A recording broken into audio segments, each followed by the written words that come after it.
But I think we do have our guest here, Kenny Ducey. We're going to talk some U.S. Open tennis right here on the early line. Kenny Ducey, welcome into the program. We got some business to talk about today, don't we?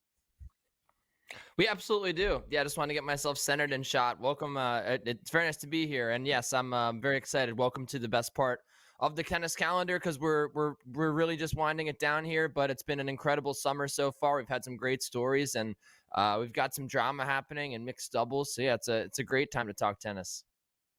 All we can ask for is some unbelievable tennis. And a lot of times in Flushing, Queens, it gets provided to that late summer, the heat and humidity creep in, Arthur Ashe Court, everything rocking and rolling. So I want to start right here at the men's draw. Now, granted, we do have some time till we get to see these superstars on the court, but the usual suspects, as I like to say, at the top of the odds leaderboard here for us, Kenny. Sinner, Alcaraz, Djokovic, Draper. It's fantastic to see these guys. Is the anticipation that we'll get another unbelievable performance out of Sinner and Alcaraz, or are there other guys down the line that you might be taking a look at that can be real surprises in the U.S. Open this year?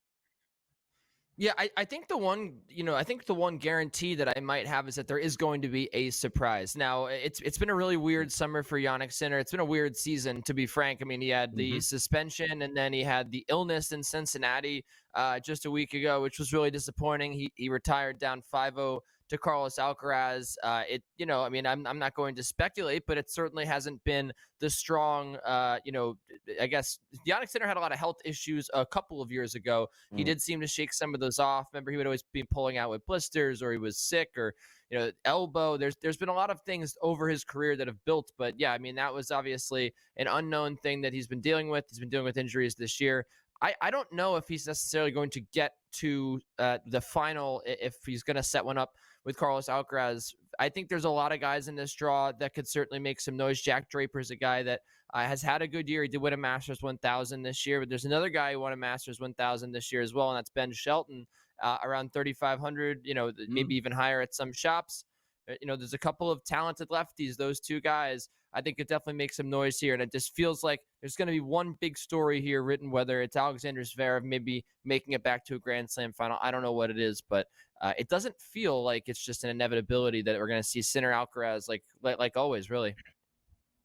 You're right. I mean, the stepping away from Cincinnati, dropping out of the mix for Sinner here, again, claiming all sorts of health issues. And then, of course, on the women's side, I think it's fascinating. How do you fire your coach if you're Coco Gauff just before the U.S. Open here? And whatever happened with her? I mean, what is going on the women's side? Is she not even a factor anymore? I mean, it is pretty funny. I certainly think she can be a factor, because I do feel like we have said this before about her. Like, she's been able to win Grand Slams before without a serve. It's never really been this bad, right? She's obviously never had a dominant first or second serve, and then really we've had some for years now. She's had issues on the forehand wing. She's tried to improve those.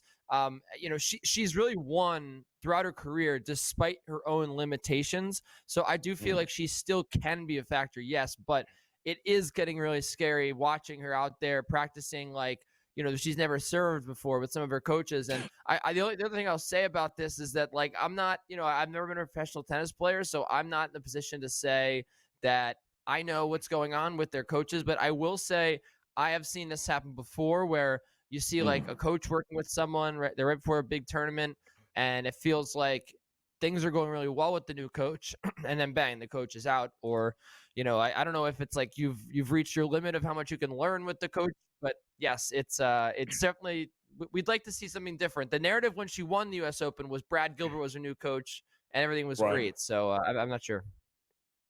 Yeah, we're excited about the U.S. Open certainly starting up here and having some fun. It's a great way to sort of end the tennis season, per se, in the summer months here on the hard court with the advantages. If I asked you one time, who's going to win for the men's draw and the women's draw, who would those two be?